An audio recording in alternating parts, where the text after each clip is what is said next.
Hello students, welcome to Mastermind classes. आज हम लोग कंटिन्यू करेंगे अपने चैप्टर को कॉस्ट शीट। हमारा जो सब्जेक्ट है ये है कॉस्ट एंड मैनेजमेंट अकाउंटिंग 1 और हम लोगों ने जो चैप्टर स्टार्ट किया था पिछले क्लास में वो है कॉस्ट शीट।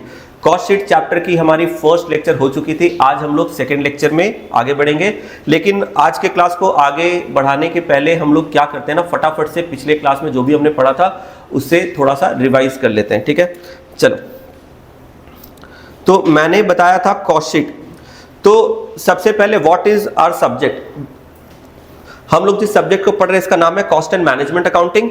ये जो सब्जेक्ट है ये है क्या, ये अकाउंटिंग के ही दो अलग अलग ब्रांचेस होते हैं। एक को बोलते हैं कॉस्ट अकाउंटिंग, एक को बोलते हैं मैनेजमेंट अकाउंटिंग। तो हम लोगों ने स्कूल लेवल पे जो पढ़ा था या सेमेस्टर 1 में जो पढ़ा था वो था financial accounting. Basically financial accounting is all about recording business transaction in the books of account, but here we will study cost accounting and management accounting.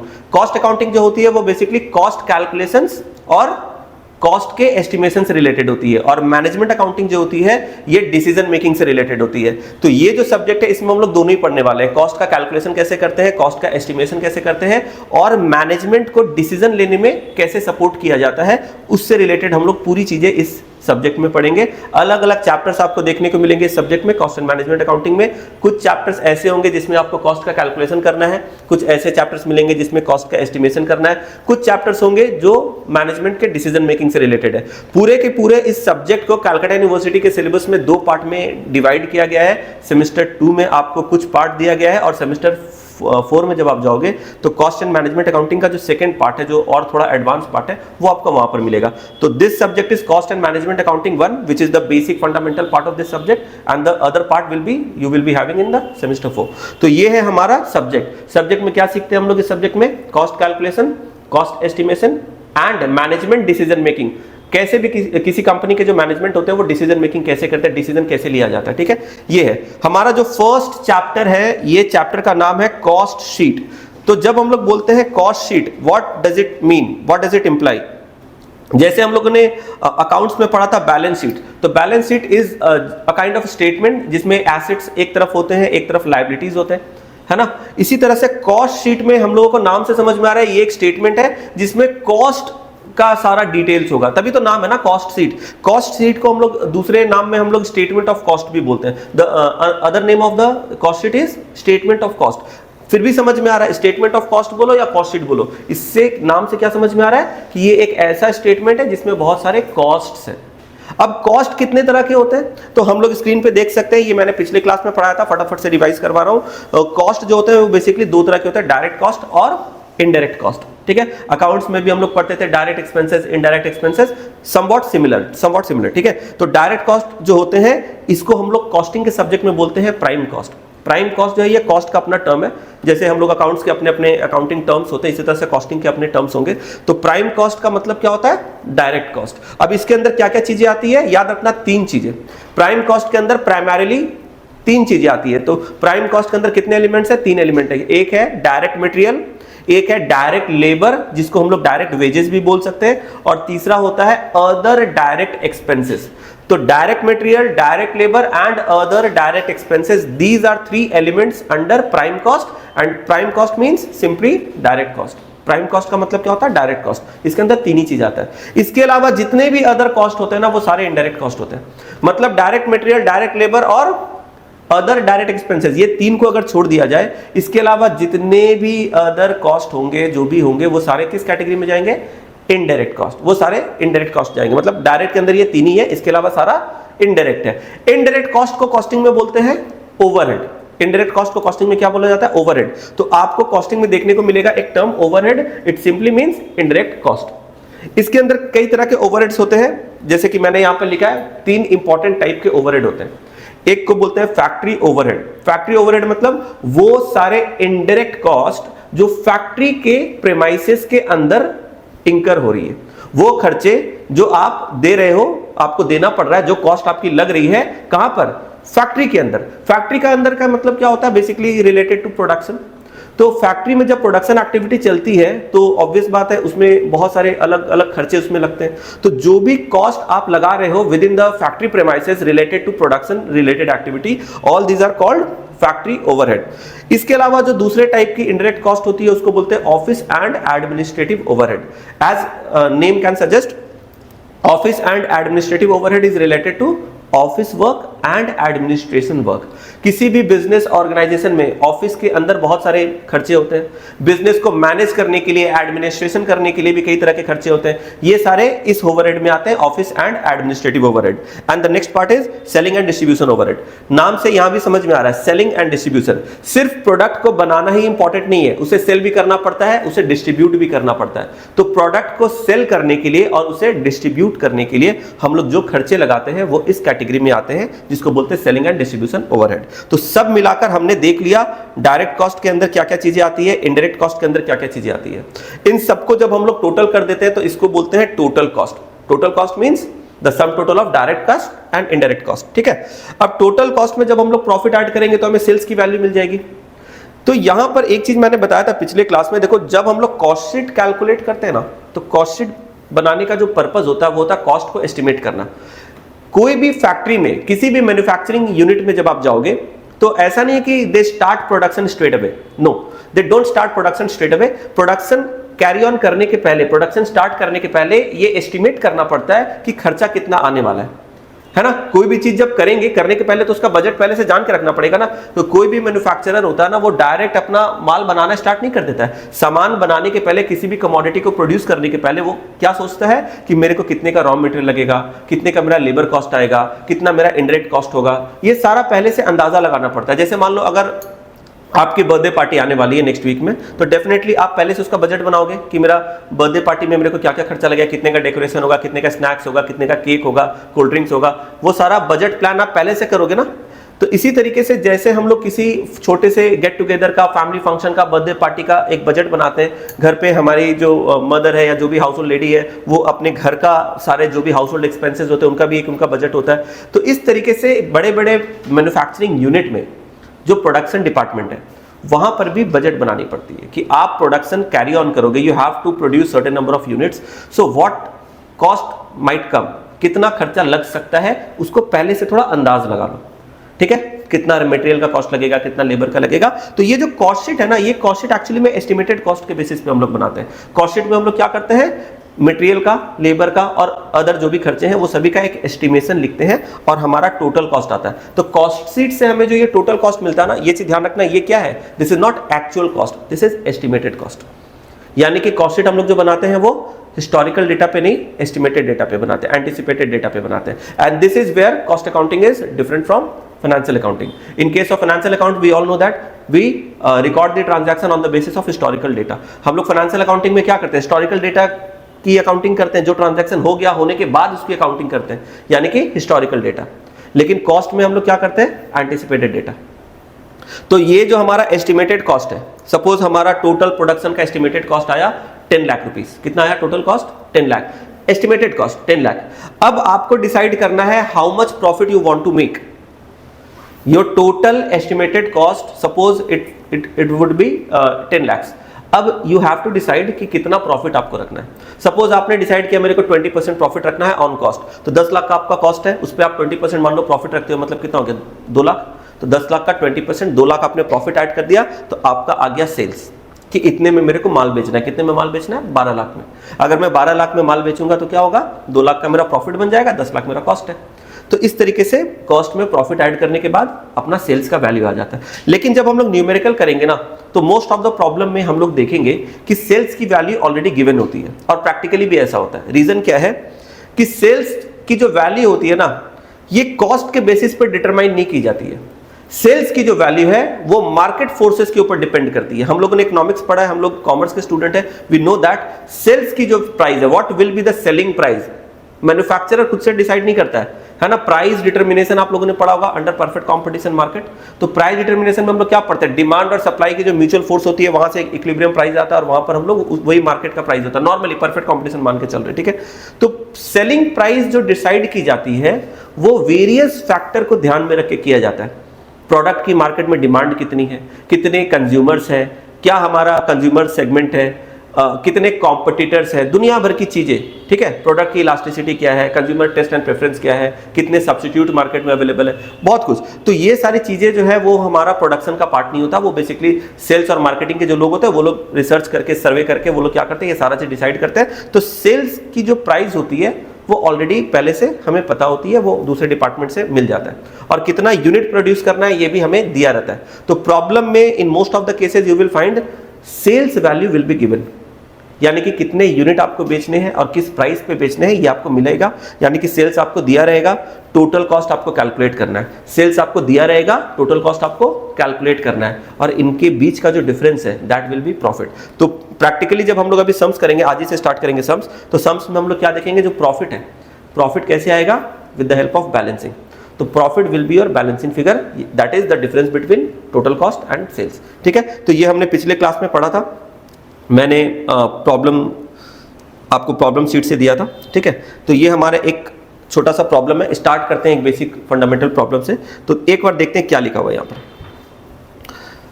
A manufacturer, ध्यान से देखना है, a manufacturer has shown an amount of 16,190 in his books as establishment, which really includes the following expenses। एक manufacturer है, उसने 16,190 अपने book में ये खर्चे दिखाए, क्या बोल के दिखाए अपने बुक में, एस्टैब्लिशमेंट चार्जेस या establishment cost, which includes the following expenses. और ये जो अमाउंट है ना 16,190, इसके अंदर ये फॉलोइंग एक्सपेंसेस इंक्लूड है।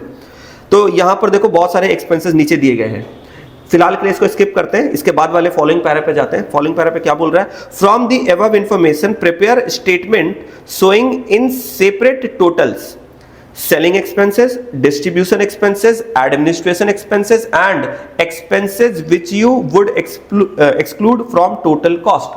यानी ऊपर जो भी अलग अलग कॉस्ट के आइटम्स दिए हैं, इसमें से आपको क्या करना है, सेपरेट करना है सारे आइटम को, अलग अलग कैटेगरी वाइज आपको अलग अलग एक स्टेटमेंट बनाना है, और उसमें आपको बताना है सेलिंग एक्सपेंसेस कितनी हो रही है टोटल, डिस्ट्रीब्यूशन एक्सपेंसेस टोटल कितनी हो रही है, एडमिनिस्ट्रेशन एक्सपेंसेस कितनी हो रही है, और वो एक्सपेंसेस जो आपको कॉस्ट में कंसीडर नहीं करना है, कॉस्ट में इंक्लूड नहीं करना है, ऐसे अगर कोई कॉस्ट है उसको भी आप बताओ। तो you have to basically classify all these expenses. तो एक एक करके देखते हैं, आपको मुझे बताना है, ठीक है, मैं पूछूंगा, आप लोग इंटरेक्टिवली जवाब देना। चलो, सबसे पहला आइटम आप लोगों को 4 चीजों में क्लासिफाई करना, नीचे ABCD दिया हुआ है। पहला क्या है, selling expenses, distribution expenses, administration expenses and expenses which will not be included, ठीक है। जो भी स्टूडेंट्स अभी वर्चुअली मुझे देख रहे हो वीडियो लेक्चर के थ्रू, आप लोग भी मन में सोचो, ठीक है, और देखना फिर आप चेक करके आपका राइट आंसर है या रॉन्ग, और जो सामने क्लास में बैठे आप लोग आंसर देंगे। तो सबसे पहले बताओ, agents commission, selling expenses, selling expenses right है। Agents commission is selling expenses, number A, ठीक है, दिस इज ए। एजेंट का मतलब बेसिकली सेल्स एजेंट।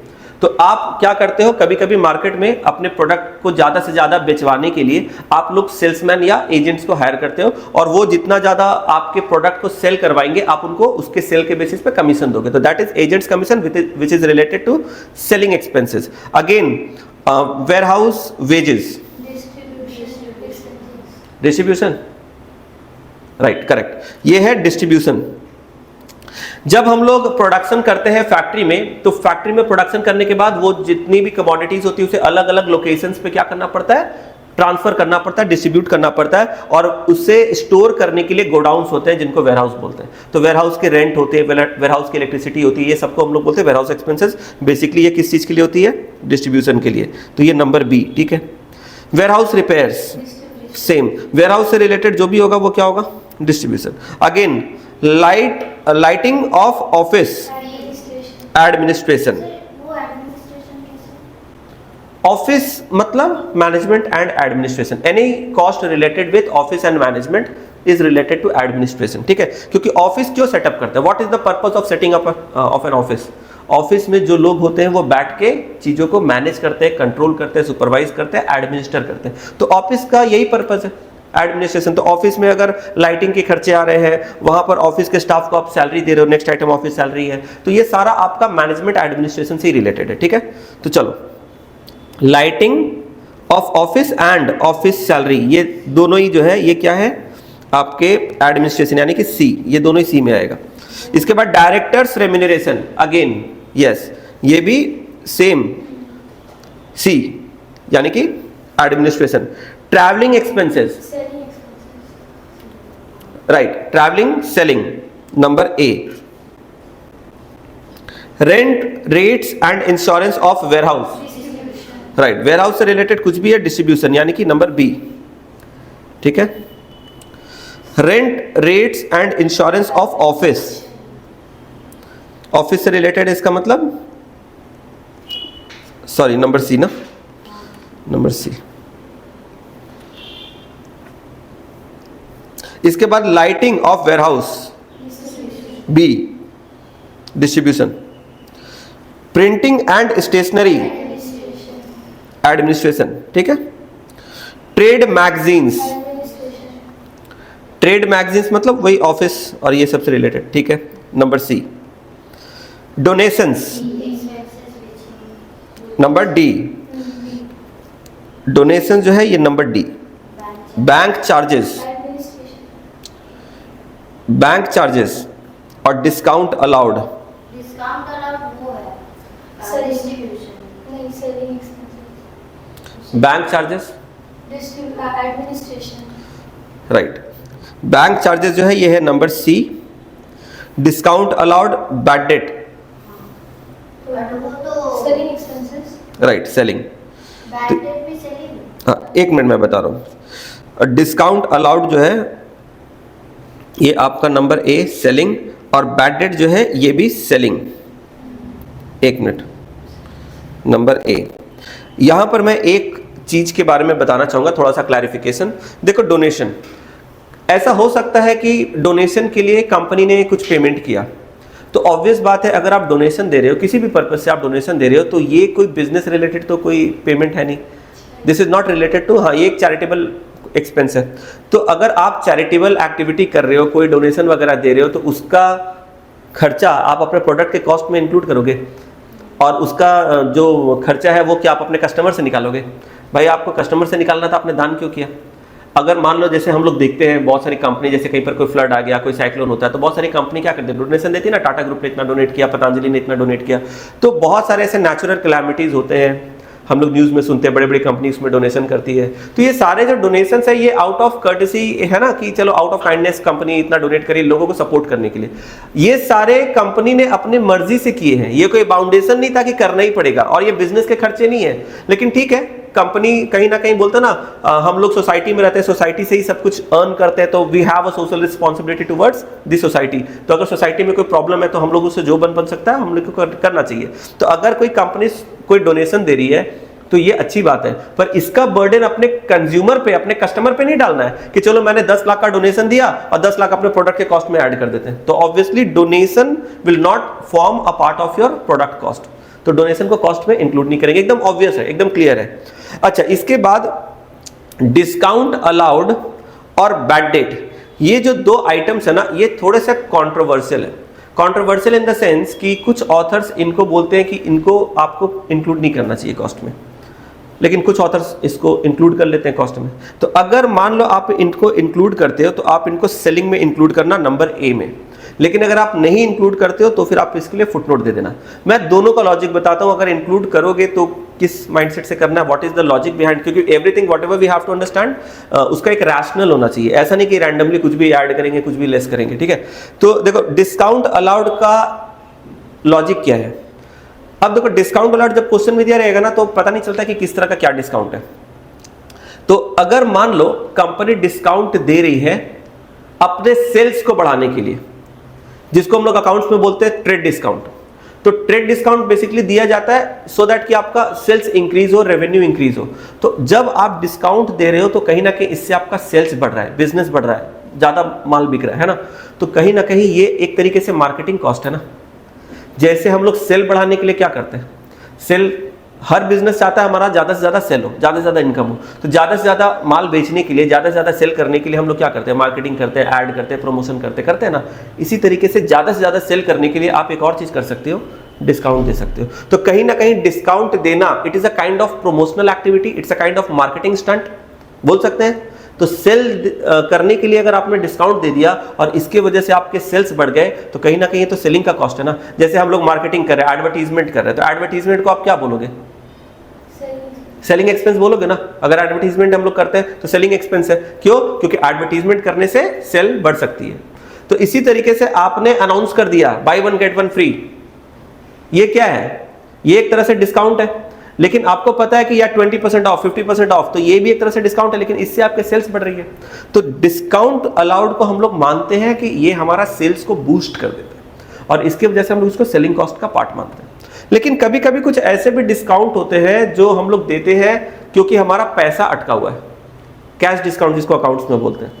आपने क्रेडिट में सेल किया था, एक बंदा है बोल के गया था 2 हफ्ते में दे देंगे पैसा, 1 महीना 2 महीना 3 महीना हो गया, दे ही नहीं रहा भाई साहब, फोन ही नहीं उठाता है। अगर ऐसा कोई बंदा है बहुत टाइम से अपना जो पेमेंट है उसने ड्यू डेट क्रॉस कर दिया, अभी तक उसका पेमेंट ओवर ड्यू है, वो पे नहीं कर रहा है, अब आपको लग रहा है कि यार ये पैसा तो मेरा डूब जाएगा, बैड डेट हो जाएगा। अब आप सोच रहे हो कि चलो यार बैड डेट होता है, उससे अच्छा इसको एक काम करते हैं, थोड़ा सा डिस्काउंट दे देते। तो आपको उससे लेना था मान लो सपोज 1,65,000, आपने बोला देखो आपको 165 देना है बेटे, यू पे ओनली 1,50,000, आपको मैं 15,000 का डिस्काउंट दे देता हूं, आप 1,65,000 मत दो, आप सिर्फ 1,50,000 दे दो, हम लोग उसी में नक्की कर लेते हैं, ठीक है, मतलब सेटलमेंट हो गया, म्यूचुअल सेट ऑफ हो गया।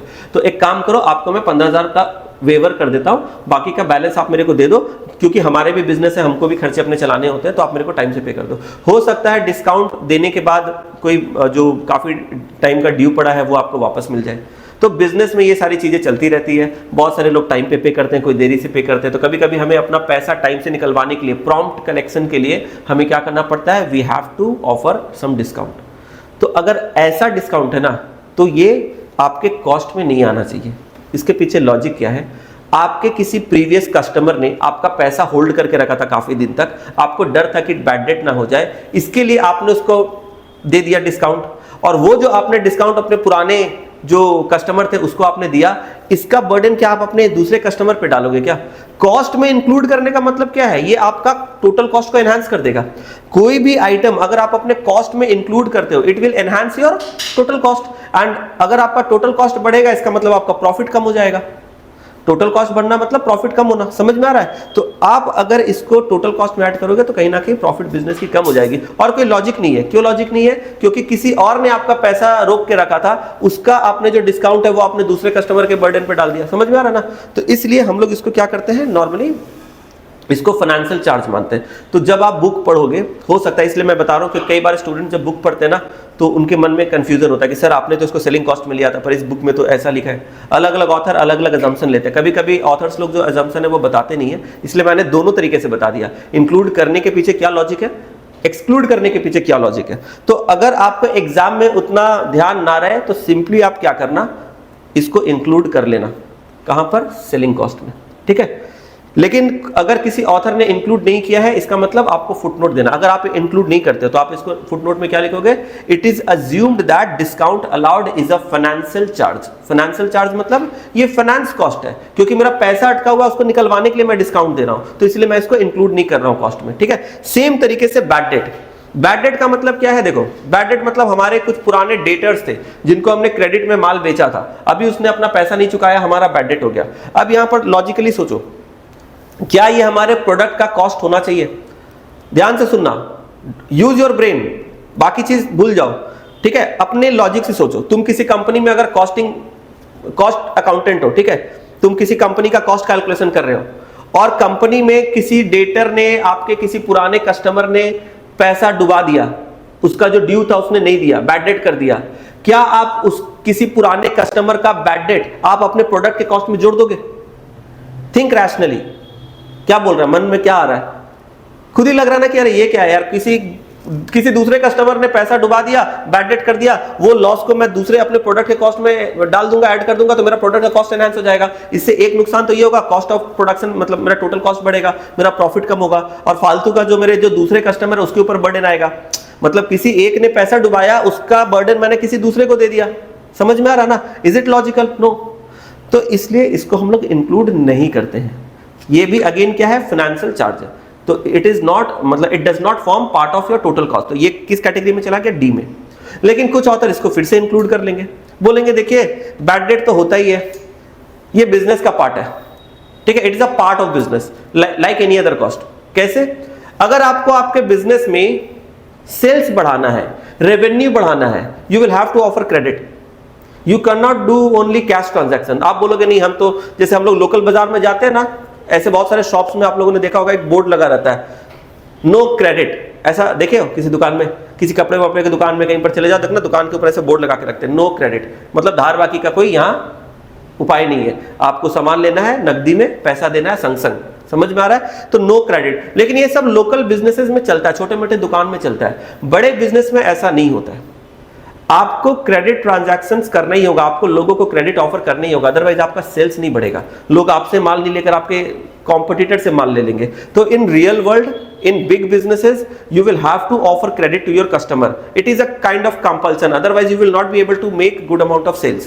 तो आपको सेल्स बढ़ाने के लिए क्या करना पड़ेगा? आपको क्रेडिट देना होगा, क्रेडिट में माल बेचना होगा, और जितना ज्यादा क्रेडिट में आप माल बेचोगे, जितना ज्यादा क्रेडिट सेल्स होगा, कुछ उसमें से बैड डेट भी जाएगा। ऑब्वियस बात है कि जब आप क्रेडिट सेल कर रहे हो, लाखों करोड़ों का क्रेडिट सेल कर रहे हो, 2-3%, 5% उसमें बैड डेट होगा, दैट इज बट ऑब्वियस।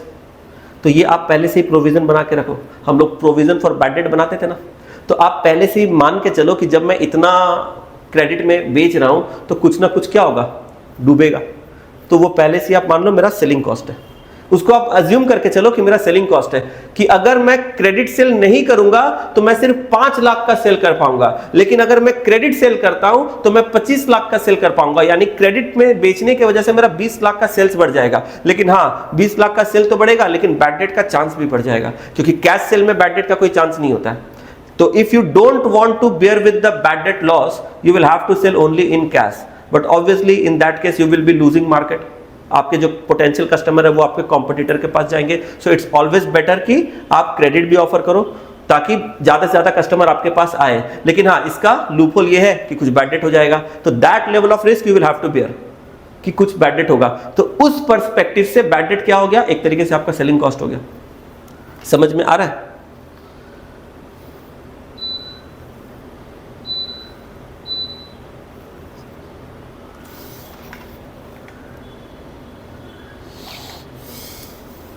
ठीक है? तो बैड डेट को अपने इंक्लूड क्यों करते हैं और एक्सक्लूड क्यों करते हैं, ये दोनों समझ में आया। अगर क्वेश्चन कुछ भी ना बोले तो आपको क्या करना है? जो मैंने करो।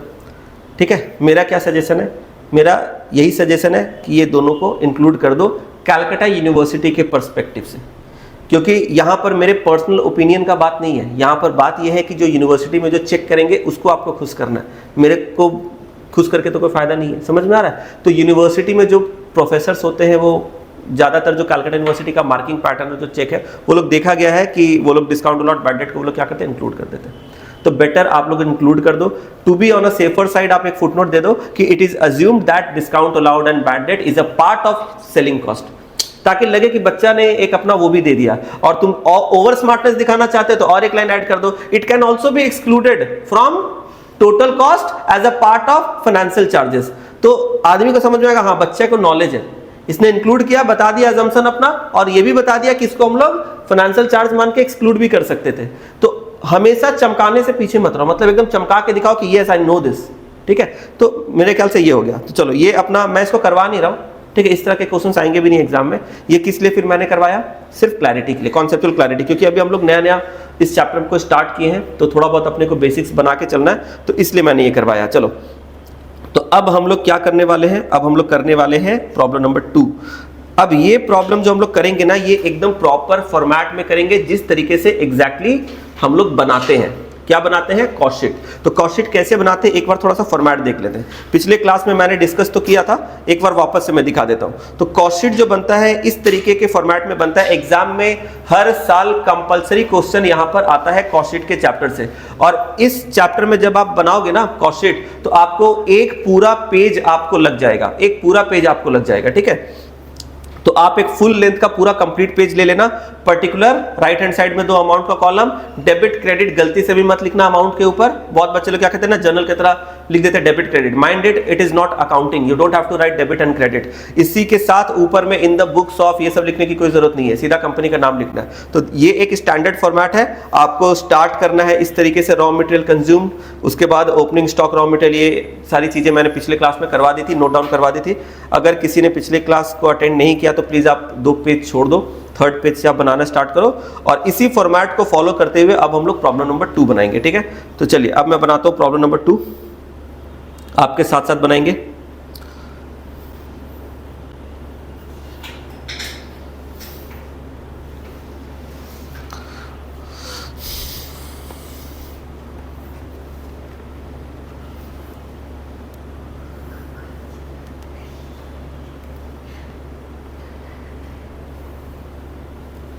चलो देखो,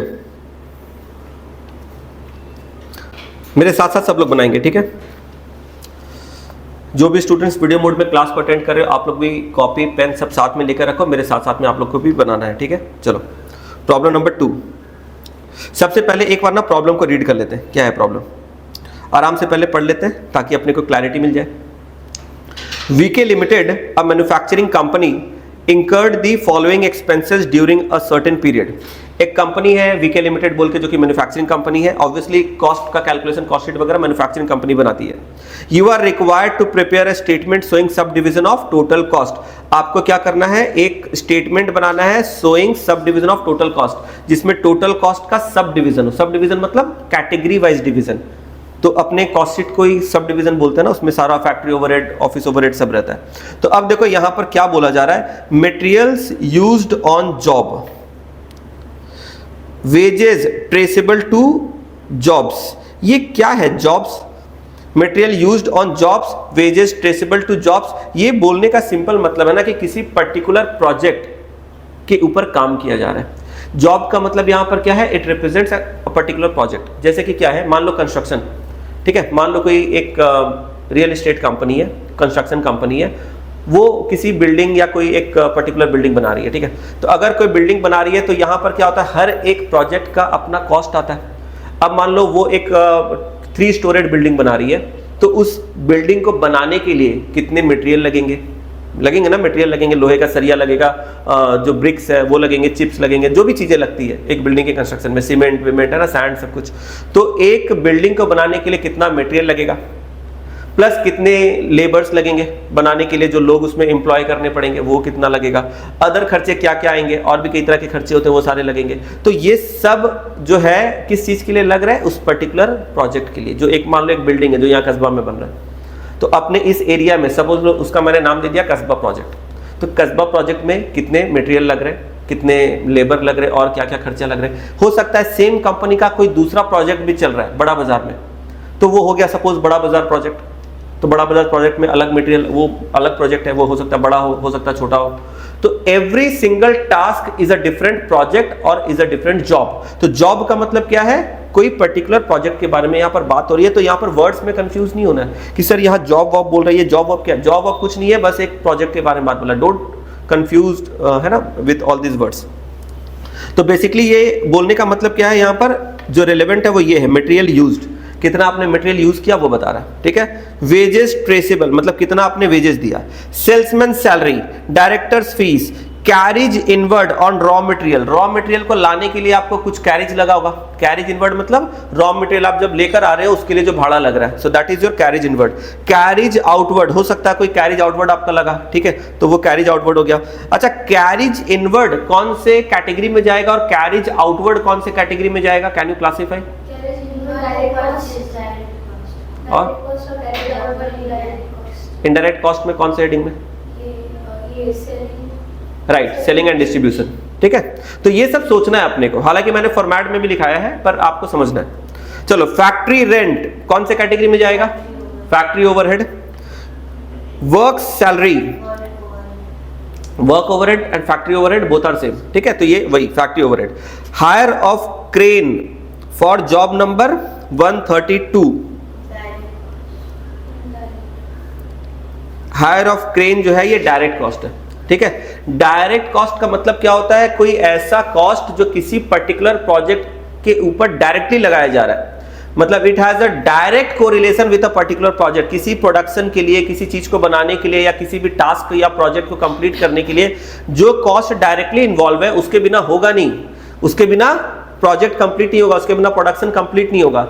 ऐसे कॉस्ट को हम लोग क्या बोलते हैं? हम लोग बोलते हैं अदर डायरेक्ट एक्सपेंसेस या अदर डायरेक्ट कॉस्ट।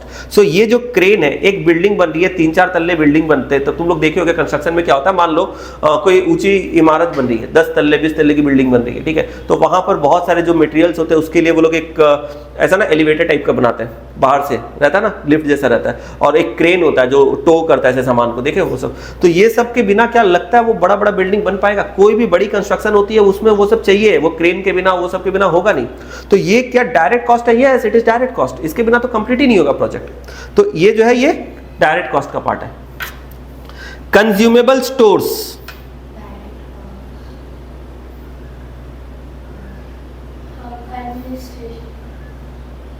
कुछ भी गोली मारो अंदाज में, तुम बताओ। कंज्यूमेबल,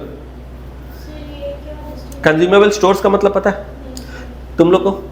नहीं पता? नहीं पता, वाह। कंज्यूमेबल स्टोर्स का मतलब होता है कुछ ऐसे, स्टोर्स का मतलब होता है कुछ चीजें जो कंज्यूम हो जाती है, ठीक है। स्टोर्स का मतलब एक तरह से रॉ मटेरियल होता है, ठीक है। तो स्टोर हाउस बोलते हैं ना, स्टोर हाउस बेसिकली वो जगह को बोलते हैं जहां पर रॉ मटेरियल हम लोग जमा करके रखते हैं, तो स्टोर हाउस उसको बोलते हैं फैक्ट्री के पर्सपेक्टिव में, ठीक है। तो फैक्ट्री के अंदर एक स्टोर रूम होता है या एक स्टोर हाउस होता है जहां पर क्या रखा जाता है? रॉ मटेरियल रखा जाता है।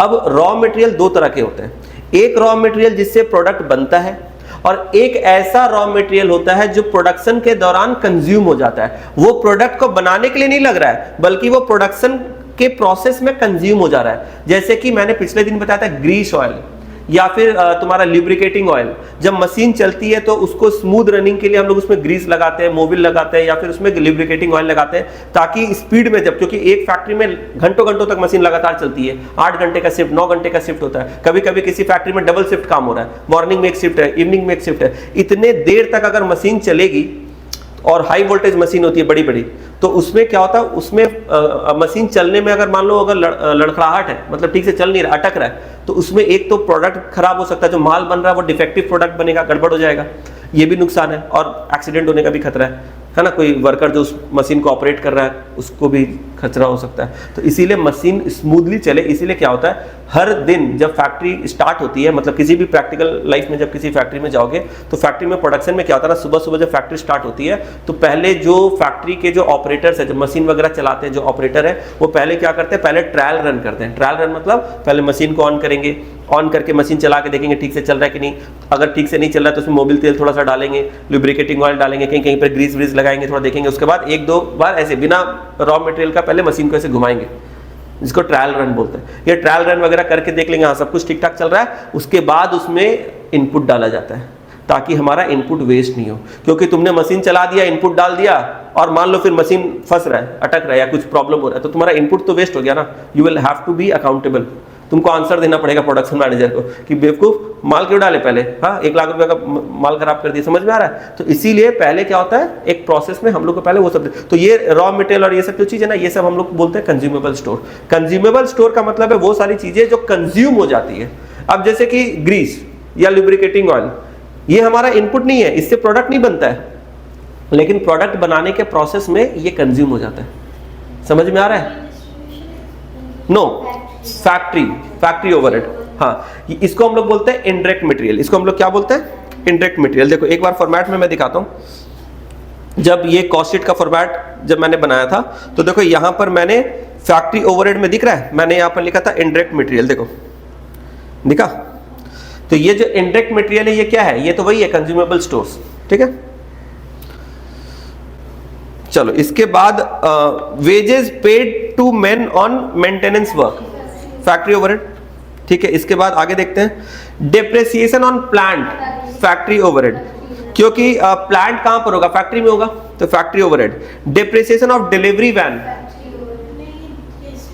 Very good, distribution overhead, distribution overhead. Don't answer fast, answer correctly, ठीक है। जल्दी जवाब देने वाले होशियार नहीं होते, सही जवाब देने वाले होशियार होते हैं, ठीक है। तो take your reasonable time, think and then answer. यहां कोई रैपिड फायर नहीं चल रहा, कोई प्राइस डिस्ट्रीब्यूशन नहीं है कि जल्दी जवाब देने पे पैसा मिलेगा, ठीक है। तो यहां पर आराम से सोच समझ के आंसर दो, कोई प्रॉब्लम नहीं है, ठीक है। चलो, इंश्योरेंस ऑफ फिनिश्ड गुड्स क्या होगा, सोचो। ऑफिस, एडमिनिस्ट्रेशन ऑफिस, ये जो है ऑफिस एडमिनिस्ट्रेशन नहीं है, ये सेलिंग एंड डिस्ट्रीब्यूशन है। रीजन क्या है मैं बता रहा हूं, सुनो। जब आपका फिनिश गुड्स बन के तैयार है, तो फिनिश गुड्स बनने के बाद, प्रोडक्ट बनने के बाद संग संग बिक जाता है क्या? हमें उसे क्या करना पड़ता है, वेयरहाउस में भेजना पड़ता है। तो माल जब फैक्ट्री में बनता है, बन के रेडी होता है, रेडी होने के बाद सबसे पहले वो कहाँ जाता है, वेयरहाउस। ऐसा नहीं कि बना और संग संग बिक गया, नहीं, बनने के बाद वो पहले हम लोग वेयरहाउस में लेके जाते हैं, वेयरहाउस में उसको रखते हैं, उसके बाद धीरे धीरे वो डिस्ट्रीब्यूट होता है और फिर शोरूम में, स्टोर में जहाँ जाना है वो जाता है, फिर वहाँ से वो सेल होता है, ठीक है।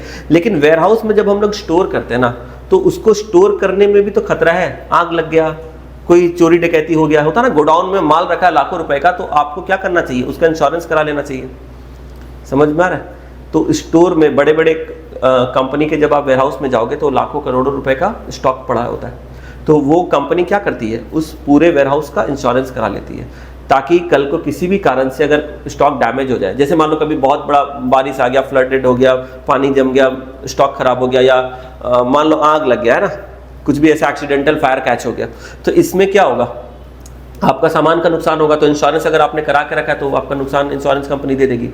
तो ये जो इंश्योरेंस आप करा रहे हो, किसका, वेयरहाउस का, तो वेयरहाउस का जरूरत क्यों पड़ रहा है?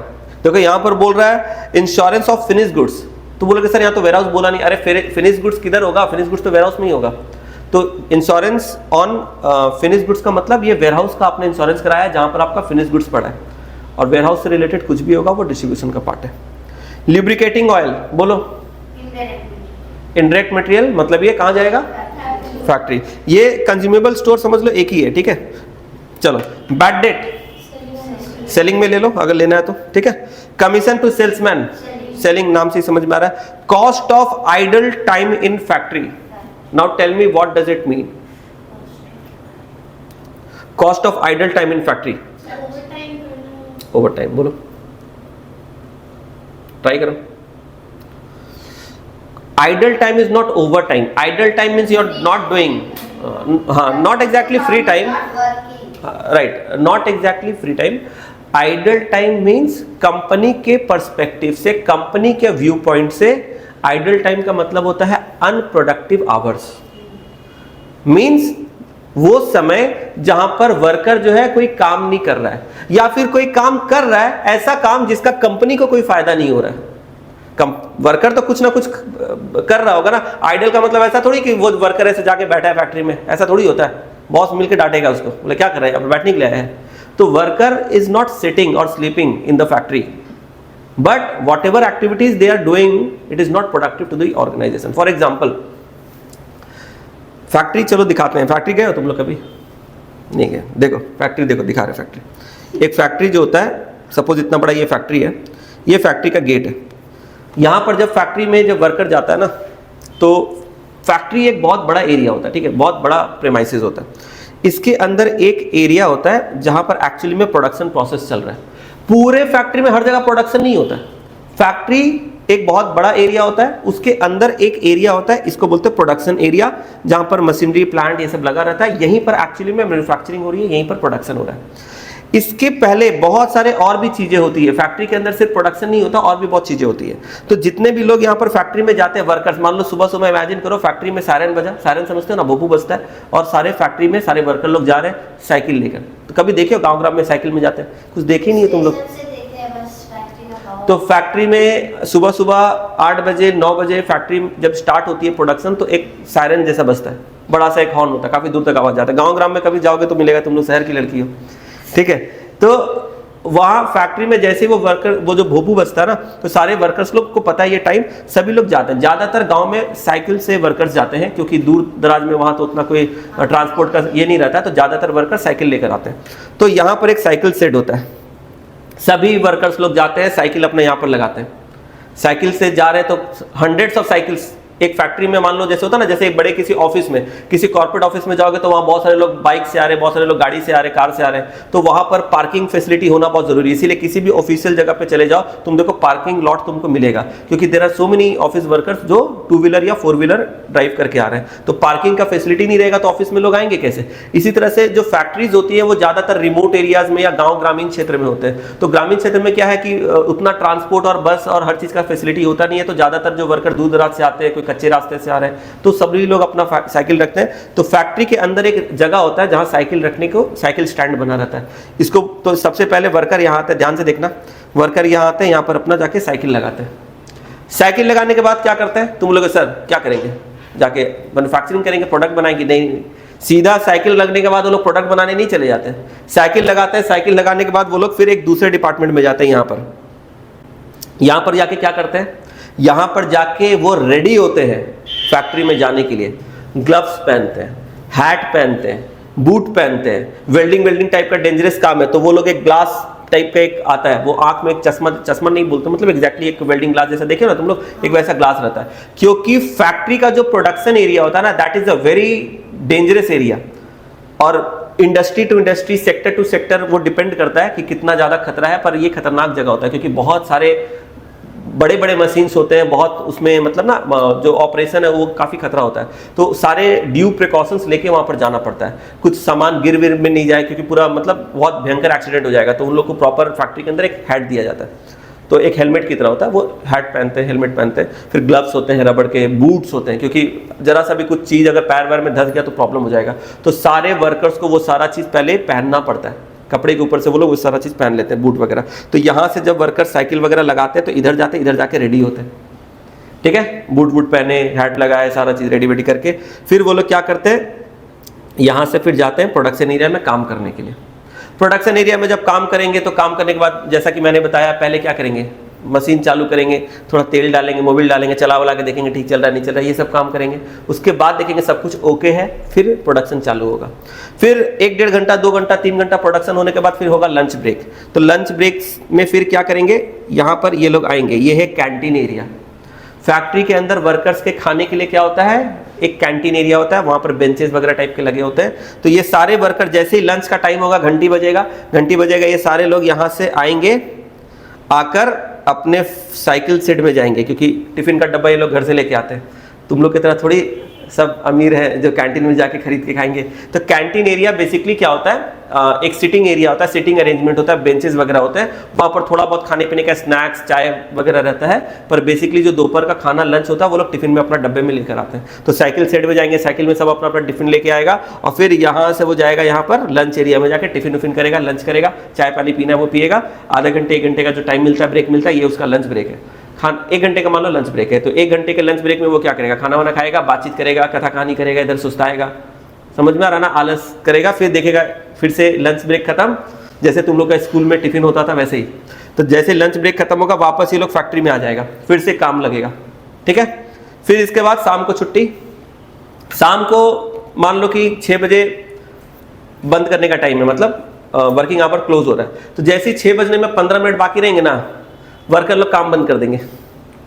6 बजे अगर छुट्टी होने का टाइम है तो तुमको क्या लग रहा है 6 बजे तक वो लोग प्रोडक्शन करेंगे? नहीं नहीं नहीं, अरे 6 बजे, पौने 6 बज गया, 15-20 मिनट पहले वो लोग क्या करते हैं, बोला मशीन बंद करो और मत डालो, अभी और इनपुट डालेंगे तो उसको बनाने में आधा घंटा 1 घंटा लग जाएगा, अभी तो 15 मिनट बाकी है, तो वो लोग 15-20 मिनट पहले इनपुट डालना बंद कर देते हैं, बोलते अभी से काम बंद करो, जितना माल चला गया उसी को बना के रेडी करते हैं। 15-20 मिनट पहले वो लोग अपना काम रोक देते हैं, सब कुछ करके अपना रेडी करके अपना मशीन को बंद कर देते हैं। फिर वो लोग आते हैं धीरे धीरे करके, फिर अपने साइकिल पहले यहाँ से निकलेंगे तो पहले अपने चेंजिंग रूम में जाएंगे, वहाँ पर जो हेलमेट था, बूट था, ग्लव्स था, वो निकाल के खोल के रखेंगे, सुबह सुबह पहने थे तो पहन के तो घर नहीं जाएंगे, वहाँ जाके रखेंगे। फिर वहाँ से आएंगे साइकिल एरिया में, साइकिल एरिया में फिर से अपना साइकिल उठाएंगे और फिर उसके बाद यहाँ से ऐसे जाके निकलेंगे।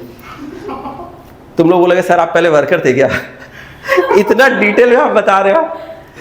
तो बहुत सारे ऐसे फैक्ट्रीज का मैंने ऑडिट किया हुआ है, प्रोडक्शन का एक एक स्टेप मुझे पता है कैसे क्या होता है, तो मुझे पता है ये चीज़, ठीक है। इससे भी डिटेल में बता सकते हैं पर रिलेवेंट नहीं है।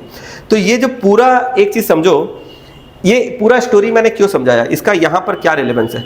देखो इस एरिया के अंदर जो भी काम चल रहा है ना, this is production area, company बोलती है, ऑर्गेनाइजेशन बोलती है, इसके अंदर जो काम हो रहा है वो मेरे लिए काम का है, क्योंकि यही तो वो एरिया है जहां पर एक्चुअल प्रोडक्शन हो रहा है, जिसके लिए आपको रखा गया है, आपको जिसके लिए पैसे दिए जा रहे हैं, तो यही वो एरिया है। लेकिन इसके बाहर जो कुछ भी आप कर रहे हो ना, वो मेरे काम का नहीं है। आप आराम से गेट में आ रहे हो, आके साइकिल रख रहे हो, कथा कहानी कर रहे हो, और भाई और क्या चल रहा है तुम्हारा, और क्या, और घर में क्या बना, वो क्या है, वो क्या, बीवी कैसे, बच्चे कैसे, ये सब कहानीबाजी चल रहा है, होता है, गॉसिप होता है, सब लोग अपने किसी भी वर्क एरिया पे थोड़ा बहुत इधर उधर का बातचीत होता है। तो ये सारी चीजें जो भी हो रही है, आप ग्लव्स पहन रहे हो, आप लंच कर रहे हो, ये सारी जो चीजें हैं, इसमें समय तो जा रहा है ना कंपनी का। तो अगर मान लो कोई एक वर्कर 9 घंटे काम करता है, इसमें से 1 घंटा तो मान के चलो उसका लंच में गया, इसके बाद बाकी ये सारा मतलब आने में, जाने में, ग्लव्स पहनने में, मशीन को ट्रायल रन करने में, ऑन करने में, ऑफ करने में, ये सब में मिला जुला के मान के चलो कम से कम आधा घंटा और चला गया, 30 मिनट्स। तो अल्टीमेटली प्रोडक्टिव आवर कितना हुआ? 7.5। यानी कि एक्चुअल में कंपनी के पॉइंट ऑफ व्यू से देखा जाए, तो कंपनी के पॉइंट ऑफ व्यू से देखा जाए तो यही प्रोडक्टिव आवर्स है। मतलब यही वो समय है जिसके लिए वर्कर ने काम किया, एक्चुअल में काम किया, जिसके वजह से कंपनी को फायदा हुआ। बाकी का जो समय है वो वर्कर ने या तो काम नहीं किया, या तो काम किया, उससे कंपनी का कोई फायदा नहीं है, वो टहल रहा है, घूम रहा है, ये वो कर रहा है, समझ में आ रहा है ना। तो ये जो टाइम होता है ना, इसको बोलते हैं idle time. This is idle time. Idle time का मतलब हम लोग इंग्लिश में लिटरल मीनिंग क्या समझते हैं? आइडल टाइम मतलब आदमी बैठा है, he is not doing anything, idle, he is sitting idle, समझ में आ रहा है? Without any work, he is sitting idle. तो आइडल का मतलब तुम्हें क्या लगता है? फैक्ट्री में वर्कर जाता होगा तो वहां कहीं पर जाके बैठ के रहता होगा, बैठने के लिए उसको कोई देगा। तो आइडल का मतलब यहां पर नहीं है कि सिटिंग आवर्स और resting hours, no, workers are not sitting और डूइंग रेस्ट, पर वो जो काम कर रहे हैं उसका कंपनी को कोई फायदा नहीं मिल रहा है, and that is why it is called idle time. लेकिन इस आइडल टाइम के लिए कंपनी को पे करना पड़ता है। देखो कंपनी जो वेजेस देती है ना, तुमको ये भी मैं बता दूं, वेजेस जो होता है फैक्ट्री वर्कर्स को, वो आवरली बेसिस पे दिया जाता है, मंथली बेसिस पे नहीं दिया जाता है। मंथली बेसिस पे सैलरी दिया जाता है। जो लोग ऑफिस में काम करते हैं उनको बोलते हैं ऑफिस स्टाफ। ऑफिस स्टाफ को कंपनी जो पेमेंट करती है वो मंथली बेसिस पे करती है, विच इज कॉल्ड सैलरी।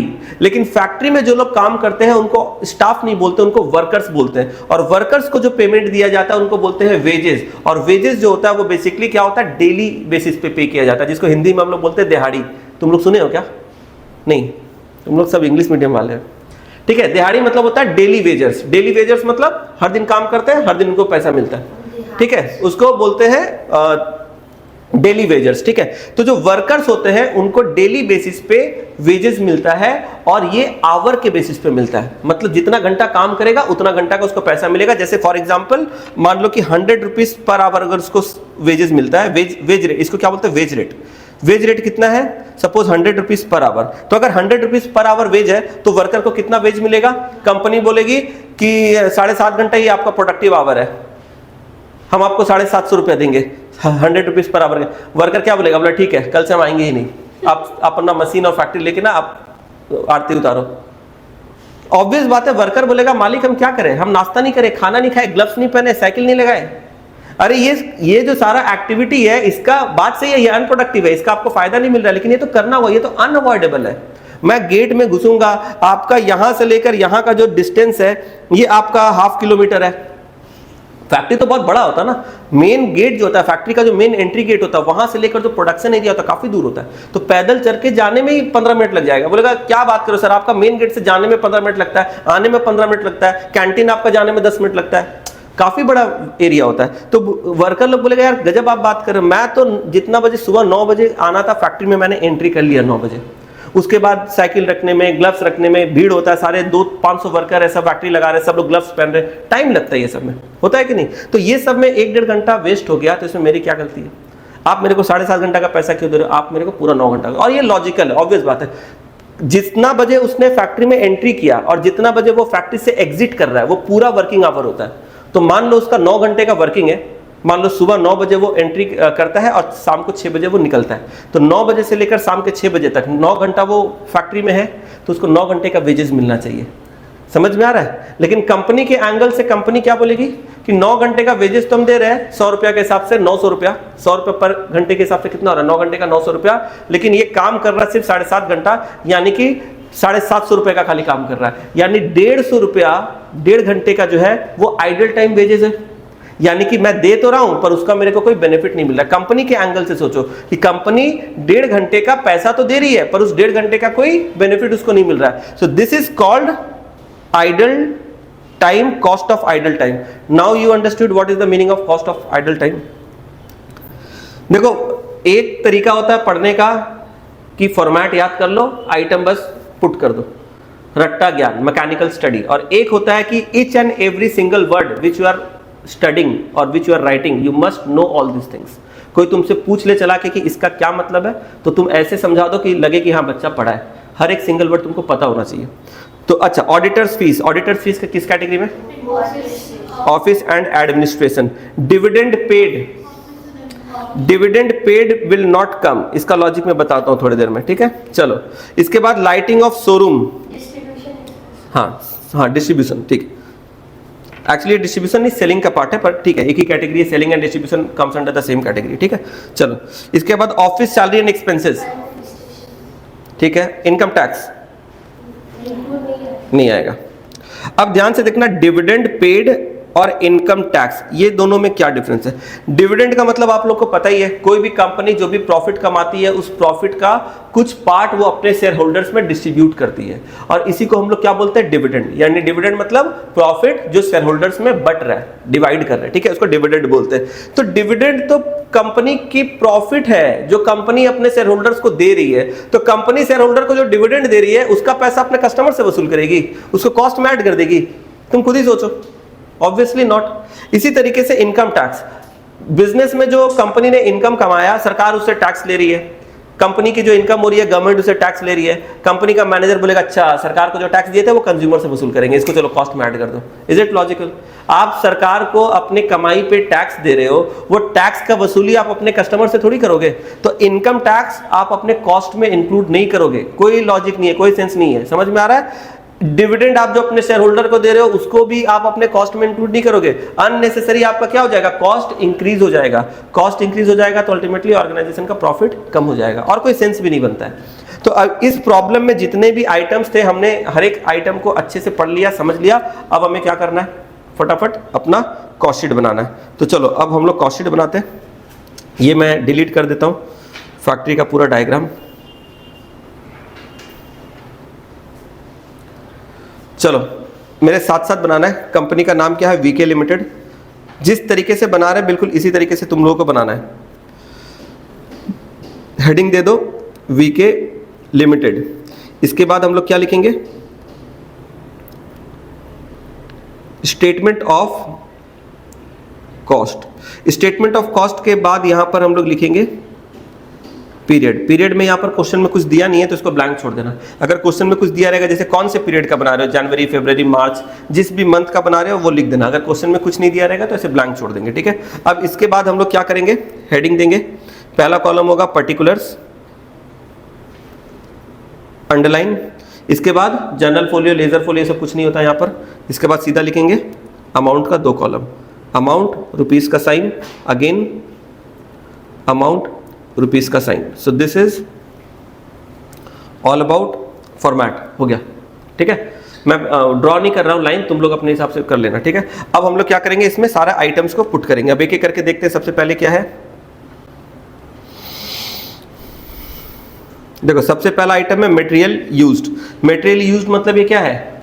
हम लोग अपने फॉर्मेट में देखो जो लिखते थे ना, रॉ मटेरियल कंज्यूम्ड। मैं दिखा देता हूं यहाँ पर। देखो फर्स्ट आइटम कॉस्ट शीट का क्या था? देखो रॉ मटेरियल कंज्यूम्ड। तो रॉ मटेरियल कंज्यूम हम लोग कैसे निकालते थे? Opening stock plus purchase plus carriage minus return, ये सारा करके। लेकिन इस पर्टिकुलर प्रॉब्लम में ना you don't have to calculate raw material consumed because it is already given.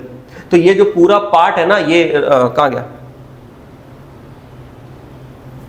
एक मिनट।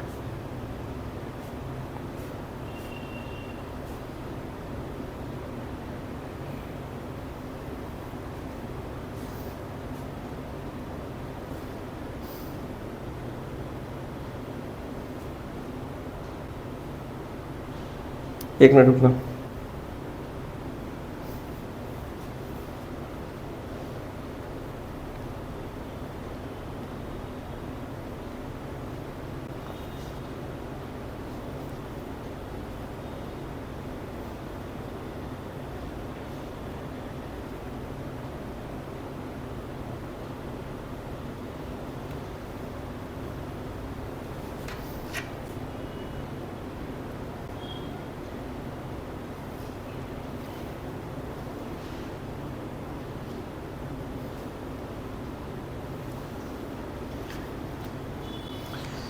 टेक्निकल ग्लिच के वजह से थोड़ा सा पॉज ले रहे हैं, ठीक है। रीज़न क्या है ना, कभी कभी नेट स्लो होने की वजह से।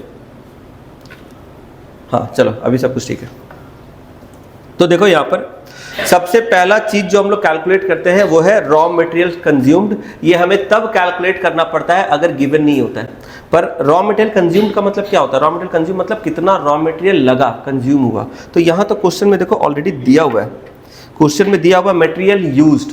तो मटेरियल यूज्ड मतलब जितना मटेरियल यूज हुआ, that is the raw material consumed only. तो यहाँ पर अपने को कैलकुलेट करने की जरूरत नहीं, हम लोग डायरेक्ट लिखेंगे मटेरियल यूज्ड, या फिर चाहो तो लिख सकते हैं मटेरियल कंज्यूम्ड, जो भी लिखना है लिखो, कोई प्रॉब्लम नहीं है, ठीक है। तो यहाँ पर हम लोग लिखेंगे मटेरियल्स कंज्यूम्ड। कितना अमाउंट है बोलो? 120,540, ठीक है। 120,540, चलो हो गया। इसके बाद नेक्स्ट हमारा क्या है? वेजेस, वो तो डायरेक्ट। हाँ वेजेस है। वेजेस अगर कुछ नहीं बोले तो हमेशा डायरेक्ट ही मानेंगे। तो डायरेक्ट वेजेस कितना है देखो, 86,650।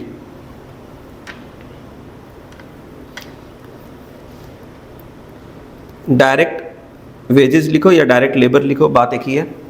86,650, ठीक है। अगर किसी फिगर वगैरह में कुछ गड़बड़ी हो तो बताना। 86,650। इसके बाद हायर ऑफ क्रेन, ये क्या है? Other direct expenses. सबसे पहले देखना, फॉर्मेट को फॉलो करना, ठीक है। फॉर्मेट मैंने पिछले क्लास में लिखवा दिया था, उसको फॉलो करना। तो फॉर्मेट में तुम लोग देखोगे ना, सबसे पहला आइटम जो हमें कैलकुलेट करना होता है वो है दिस इज प्राइम कॉस्ट।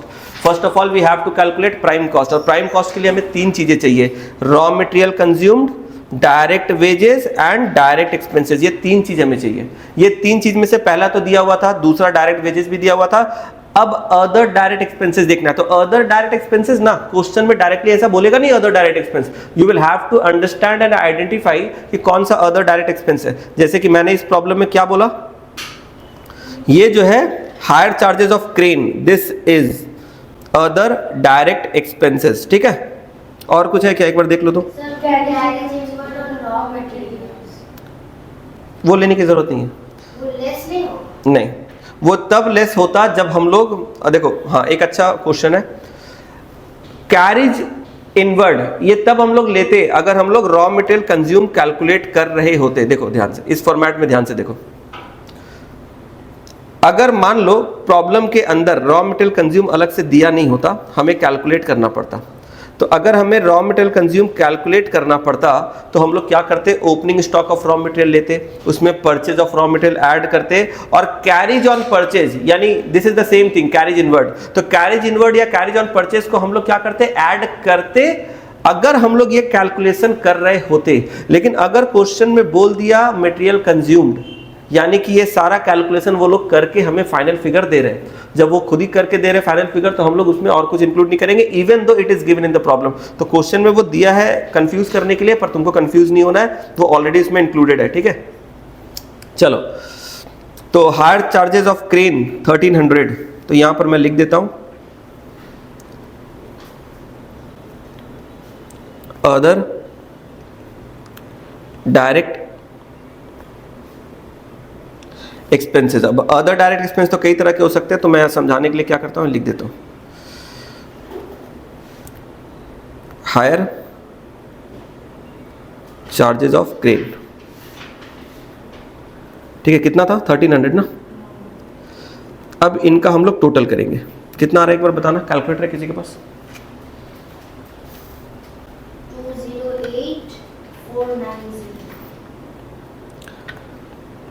208,490। इसके सामने लिखेंगे prime cost, this is prime cost, ठीक है। ये हो गया प्राइम कॉस्ट। अब प्राइम कॉस्ट के बाद हमारा डायरेक्ट कॉस्ट यहां पर खत्म हो जाता है, क्योंकि प्राइम कॉस्ट में जितने आते हैं बस यही डायरेक्ट कॉस्ट है। इसके बाद सारे क्या है, इनडायरेक्ट कॉस्ट, जिसको हम लोग बोलते हैं ओवरहेड, ठीक है। तो अब एक एक करके हम लोग ओवरहेड ऐड करेंगे, और हमारा पहला ओवरहेड कौन सा होगा, फैक्ट्री ओवरहेड। फैक्ट्री ओवरहेड का दूसरा नाम क्या है, वर्क ओवरहेड। तो हम लोग लिखते हैं ऐड फैक्ट्री ओवरहेड, चाहो तो तुम लोग लिख सकते हो वर्क ओवरहेड। इसको अंडरलाइन कर दो, जिस तरीके से मैं लिख रहा हूं ना बिल्कुल इसी तरीके से लिखना है, ठीक है। तो सबसे पहले अब हम लोग क्या करेंगे, फैक्ट्री ओवरहेड लिखेंगे, ऐड कर देंगे, क्लियर कट प्रेजेंटेशन, ताकि टीचर एक नंबर भी नहीं काट सके, यही हमारा टारगेट है। तो फैक्ट्री ओवरहेड में हम लोग देखेंगे जो भी फैक्ट्री से रिलेटेड खर्चे हैं ना वो सब लेना है। तो एक बार देखो तो फैक्ट्री से रिलेटेड कौन से, मैं एक बार ये सारा ना इरेज कर देता हूं। फैक्ट्री वाला जो खर्चा ना वो बताना सिर्फ। तो देखो फैक्ट्री से रिलेटेड कौन कौन से हैं, फैक्ट्री रेंट एंड वेजेस, इसके बाद वर्क सैलरी, फिर इसके बाद consumable stores, wages paid, depreciation of plant और lubricating oil, cost of idle time in factory. ठीक है, और तो कुछ नहीं आ रहा ना, ठीक है, वेरी गुड। तो अब ये सारे जो भी मैंने टिक किया ये सब एक एक करके हम लोग लिख लेंगे। तो क्या लिखते हैं सब एक एक करके बताओ। फैक्ट्री रेंट एंड रेट्स, सभी का अमाउंट ना फर्स्ट कॉलम में लिखना, ठीक है, एक एक करके सब आइटम को लिखते जाओ और अमाउंट फर्स्ट कॉलम में।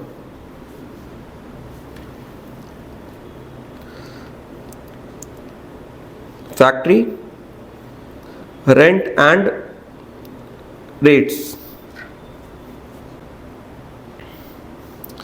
8,300। इसके बाद सेकेंड आइटम क्या है, work salaries 20,400।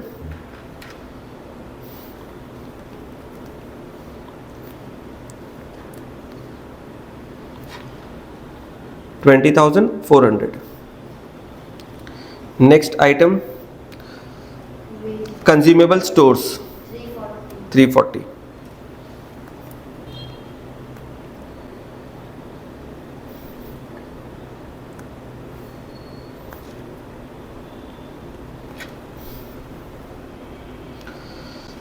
wages paid for maintenance work 12,600। wages for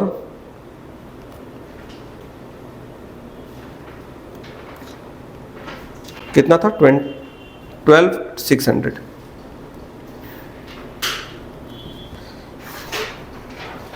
depreciation on plant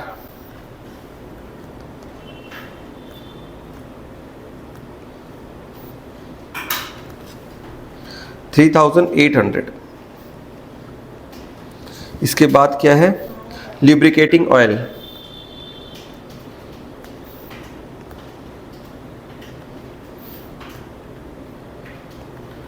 कितना है 250। 250 के बाद क्या है, cost of idle time, cost of idle time ये कितना है 510। ये सब का टोटल करके ना सेकंड कॉलम में ट्रांसफर करो, कितना आ रहा बताना 46,200। अब ये जो हमारा आया 46,200 ये क्या है, ये है हमारा factory overhead. This is our factory overhead 46,200। इसको आपको प्राइम कॉस्ट के साथ टोटल कर देना है। तो फैक्ट्री ओवरहेड को प्राइम कॉस्ट के साथ टोटल जब करेंगे तो फाइनल फिगर कितना आ रहा है देखो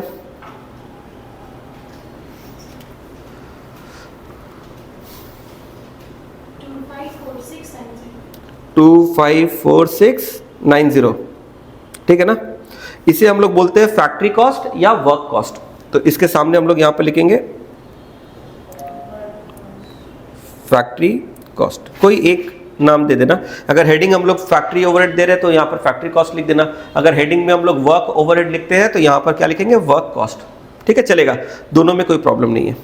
तो एक ओवरहेड हमने यहां पर ऐड कर दिया। अब इसके बाद सेकेंड कैटेगरी ऑफ ओवरहेड क्या है बोलो, ऑफिस एंड एडमिनिस्ट्रेटिव ओवरहेड। तो सेम स्टाइल में फिर से यहां पर लिखेंगे ऐड और हेडिंग दे देंगे office and administrative overhead, underline कर देंगे इसको। अब हम लोग चेक करेंगे प्रॉब्लम में ऑफिस और एडमिनिस्ट्रेशन से रिलेटेड कौन कौन से आइटम दिए गए हैं। तो एक बार वापस से प्रॉब्लम पे नजर डालते हैं। ठीक है, चलो देखते हैं कौन कौन सा है, बताओ। किधर है? Right hand side? I तो salesman side. अच्छा हाँ हाँ, right hand side, salesman sale. अच्छा Auditor fees and office salary and expenses. Sir, depreciation of delivery van भी आएगा। नहीं, वो तो Selling में। तो एक एक करके सेल्समैन आएगा नहीं, कैरेज आउटवर्ड चेक कर लो एक बार वापस से। हाँ,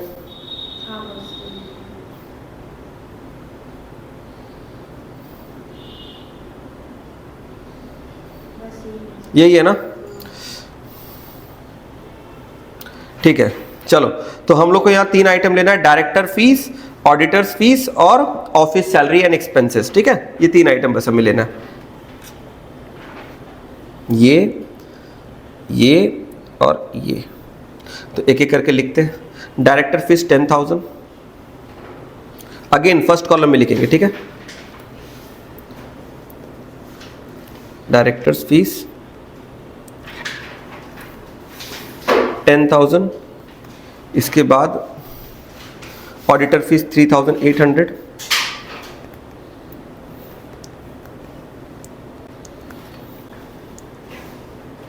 इसके बाद office salary and expenses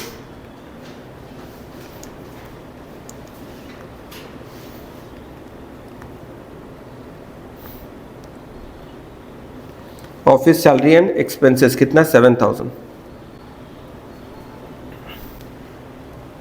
office salary and expenses 7,000। ये टोटल कितना आ रहा है? 20,800। 20,800। अब एक काम करना, ये जो हमारा 20,800 आया ना, ये क्या है? ये है total office and administrative overhead. अब इस 20,800 को हम लोग क्या करेंगे? ऊपर का जो फैक्ट्री कॉस्ट था उसके साथ टोटल करेंगे। तो कितना आता है एक बार बताना? फैक्ट्री कॉस्ट प्लस दिस कितना आ रहा है? 275,490। इसको बोलेंगे कॉस्ट ऑफ प्रोडक्शन, नहीं, कॉस्ट ऑफ प्रोडक्शन। फॉर्मेट देखो, फॉर्मेट देखो। ठीक है, देखो ऑफिस एंड एडमिनिस्ट्रेटिव ओवरहेड को ऐड करने के बाद क्या आता है? Cost of production. ठीक है, याद नहीं रहे तो हमेशा इस फॉर्मेट को रेफर कर लो, गलत लिखने से अच्छा रेफर कर लो। तो ये हो गया कॉस्ट ऑफ प्रोडक्शन। अब इसके बाद फिर क्या करेंगे? Next item, next category of overhead क्या है? सेलिंग एंड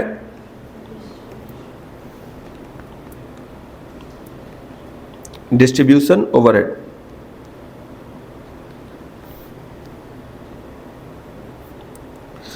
चलो, तो इसको जब हम लोग यहां पर लिखेंगे तो इसमें अब देखते हैं प्रॉब्लम में सेलिंग से रिलेटेड क्या क्या है।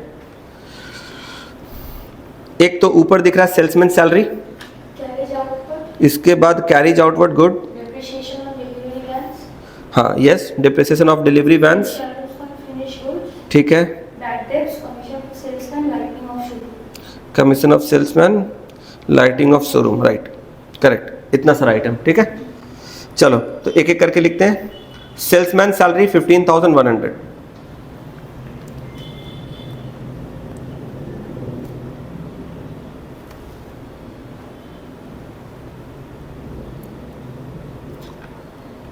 $15,100। इसके बाद नेक्स्ट आइटम क्या, एक बार बताना, हेल्प करना थोड़ा।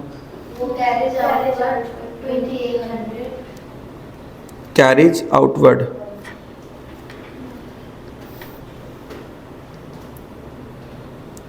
2,800। फिर depreciation of delivery van,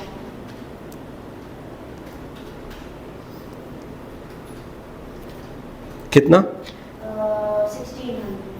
1,600। फिर insurance of finished good, ठीक है, 2,500, 2,500। फिर bad debts 300, फिर commission to salesman 2,850, commission to salesman 2,850। फिर lighting of showroom 1,500,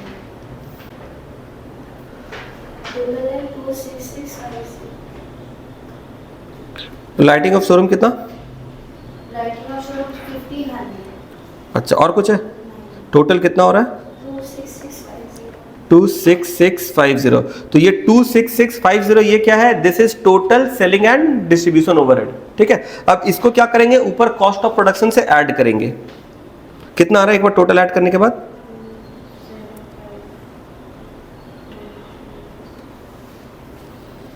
ठीक से ऐड करना। 275490 plus 26650 302140। Selling and distribution add करने के बाद और तो कोई ओवरहेड है नहीं लास्ट, तो ये क्या आ गया अपना टोटल कॉस्ट, या इसको कॉस्ट ऑफ सेल्स भी बोलते हैं। ठीक है,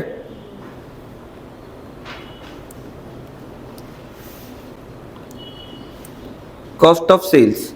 अब कॉस्ट ऑफ सेल्स के बाद हम लोगों ने फॉर्मेट में देखा था, इसमें प्रॉफिट ऐड करते हैं तो हमारा सेल्स वैल्यू निकल जाता है, पर इस पर्टिकुलर प्रॉब्लम में सेल्स का कोई वैल्यू दिया हुआ नहीं है, तो यहां पर यही हमारा एंडिंग हो जाएगा। और अगर हम लोग स्टार्टिंग में देखेंगे तो स्टार्टिंग में हेडिंग में क्या बोला था? देखो, you are required to prepare a statement showing sub division of total cost, यानी यहां टोटल कॉस्ट का सब डिविजन ही बोला है। ऊपर हेडिंग देखो, यहां पर दिख रहा है, यानी यहां पर सेल्स और प्रॉफिट ये सब कैलकुलेट करने के लिए कुछ बोला ही नहीं गया है। We have to only calculate total cost and its sub division. तो हमने टोटल कॉस्ट निकाल दिया, सबका सब डिवीजन भी दिखा दिया। सब डिवीजन मतलब कैटेगरी वाइज हमने सबको डिवाइड कर दिया। तो ये जो कॉस्ट शीट है ना, ये यहां तक ही एंड हो जाएगा।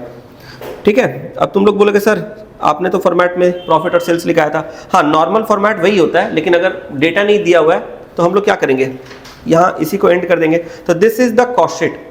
समझ में आया? ये बहुत ही सिंपल बेसिक लेवल का प्रॉब्लम था। अब इसी चैप्टर में सेम फंडामेंटल फॉर्मेट हम लोग हर प्रॉब्लम में सॉल्व करेंगे, फॉलो करेंगे। जो फॉर्मेट अभी मैंने दिया यही फॉर्मेट आप लोगों को याद रखना है, हेडिंग बाय हेडिंग पूरा याद रखना है। हर प्रॉब्लम में यही चलेगा, सेम फॉर्मेट रहेगा, सेम आइटम रहेगा, पर अब धीरे धीरे करके कॉम्प्लेक्सिटी बढ़ेगी। हर प्रॉब्लम में कुछ नया चीज आएगा, हम लोग सीखेंगे कैसे करना है, क्या करना है। तो एक एक करके हर प्रॉब्लम में हम लोग नए नए चीजों को सीखते रहेंगे। तो आज के क्लास को हम लोग यहाँ पर एंड करते हैं। एक मिनट रुकना, देखिए कुछ होमवर्क देने लायक अगर है तो।